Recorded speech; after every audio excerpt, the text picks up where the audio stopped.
श्री गणेशाय नमः। आत्मज्ञानामृत ग्रंथ के द्वारा जीवन की सार्थकता और सत्यता क्या है, इसे प्रदर्शित किया गया है। श्री गणेशाय नमः। श्री आत्मज्ञानामृत ग्रंथ समस्त धर्म ग्रंथों का सार, भाग 80। ध्यान के द्वारा आनंद का अमृत अपने भीतर उतरने लगता है। बाहर का तूफान शांत होकर मन को सुकून मिलने लगता है। तप ध्यान साधना करने से जीवन का मूल स्वर प्राप्त होता है। जीवन का भटकाव दूर होकर ईश्वर का सम्यक दर्शन हो जाता है। श्लोकार्थ। यदि कोई साधक भक्ति मार्ग का अवलंब करते हुए परमेश्वर की ध्यान साधना करता है तो ध्यान के द्वारा उसके भीतर आनंद का अमृत रस बहने लगता है। इससे उसके बाहर का वातावरण शांत होकर उसे सुकून महसूस होने लगता है। इस संसार में आनंदित तथा प्रफुल्लित होने के लिए ध्यान के सिवाय दूसरा कोई भी मार्ग उपलब्ध नहीं है। ध्यान से ओतप्रोत होकर व्यक्ति चलते फिरते कर्म करता हुआ हर समय परमात्मा के ध्यान में खोया रहता है और सदा प्रसन्न चित्त रहता है।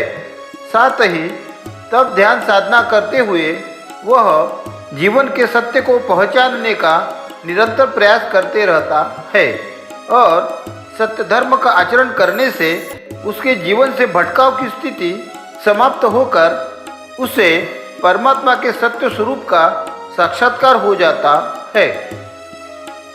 आठों प्रहर तेरे नाम का प्रभु मेरे मन बुद्धि में संचार हो।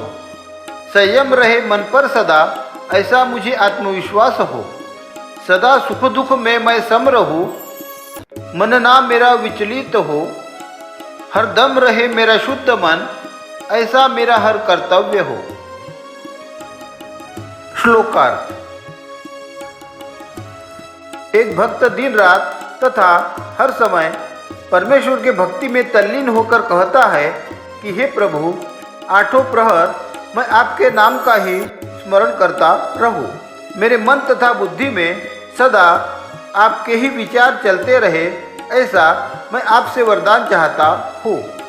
इस चंचल मन को मैं अपने काबू में करके अपना दास बनाने में सफलता हासिल कर सकूं, ऐसा मैं अपने अंदर आत्मविश्वास चाहता हूँ।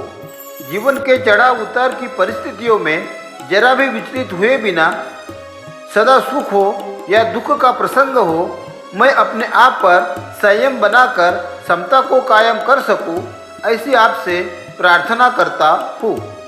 मैं अपने जीवन के कार्यकाल में कर्तव्य का निर्वहन करते हुए सदा सत्कर्म करता रहूं और किसी भी परिस्थिति के प्रलोभन में न पड़ते हुए मेरा मन हमेशा शुद्ध रहे, ऐसी मैं आपसे कामना करता हूँ। दृढ़ निश्चय हो, मन भी अटल हो, किसी चीज का मोह नहीं।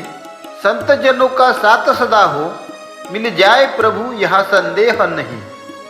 उस महान का रचा हुआ है, सब क्या तुझको विश्वास नहीं।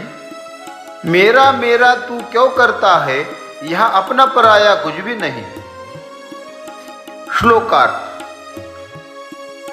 पूर्ण विश्वास, अटूट श्रद्धा तथा दृढ़ निश्चय के साथ कोई मनुष्य परमेश्वर की भक्ति करता हुआ संसार के पदार्थों के प्रति निरासक्त होकर हमेशा संत पुरुषों की संगति करता है तो उसे परमात्मा का साक्षात्कार अवश्य हो जाता है। इसमें किसी को जरा भी संशय नहीं करना चाहिए। और जिस जगत पिता ने इस संसार की निर्मित की है, उस महान चैतन्यमय परमात्मा का धन्यवाद करते हुए संसार के सभी प्राणियों को समान दृष्टि से देखते हुए तथा यह अपना है वह पराया है, इस प्रकार का भेद समाप्त करते हुए अनन्य भाव से परमात्मा की भक्ति करना चाहिए। और सदा इस बात को ध्यान में रखना चाहिए कि इस संसार में केवल परमात्मा की सत्ता ही सदा से मौजूद रही है और रहेगी। परिश्रम के अभाव में यहाँ पर प्रतिभा का नहीं कुछ मोल। करते रहो सत्कर्तव्य तब तुम मिलेगी कीर्ति सिद्ध अनमोल। कर्म ही ईश्वर, कर्म ही पूजा, कर्म से ही तू अपने जीवन को तोल। दिव्य शक्ति पर ब्रह्म स्वरूप के शब्द तू केवल मुख से बोल। श्लोकार्थ। मनुष्य को चाहिए कि वह अपने कार्य क्षेत्र में निरंतर कर्म करता रहे। यदि मनुष्य परिश्रम नहीं करेगा तो उसके जीवन निर्वाह के मार्ग में अनेक प्रकार की बाधाएं उपस्थित हो जाएगी। वह राज समाज में कभी भी प्रभावशाली व्यक्ति नहीं बन पाएगा। समाज में उसके शब्दों तथा कर्मों का मूल्य कम हो जाएगा। यदि मनुष्य भक्तियुक्त कर्म करता रहे तो वह सिद्धि को प्राप्त करके आत्म साक्षात्कार को उपलब्ध हो सकता है। इसलिए मनुष्य को सदा अपने कर्म को ईश्वर की पूजा समझकर करना चाहिए और कर्म करते समय मुख से शुभ वचन बोलते हुए हरि नाम का जप करते रहना चाहिए। इससे उसका जीवन पवित्र हो जाएगा। जीवन में ज्ञान और सत्कर्म को अपनाने का आधार है भक्ति। संतोष, समाधान और आनंद प्राप्त करने का आधार है भक्ति। अंतर्मन के असीम सुख शांति के अनुभव का आधार है भक्ति। आत्मा परमात्मा के साथ एक रूप होने का आधार है भक्ति।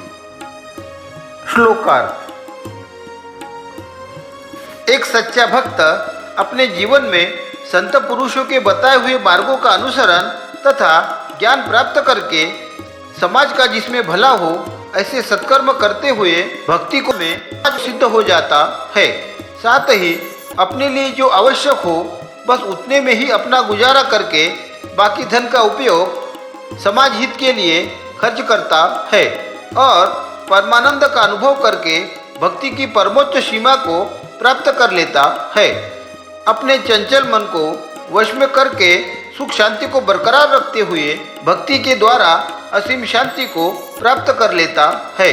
साथ ही परमात्मा के साथ एकाकार की स्थिति को प्राप्त करने के लिए अपने जीवन में भक्ति को विशेष महत्व देकर परमात्मा का प्रेम पाने का अधिकार प्राप्त कर लेता है। परमात्मा की सृजन अवस्था का अनुभव प्राप्त करने के लिए आप सभी महानुभावों से विनम्र निवेदन है कि इस वीडियो को अधिक से अधिक लाइक और शेयर करें। धन्यवाद।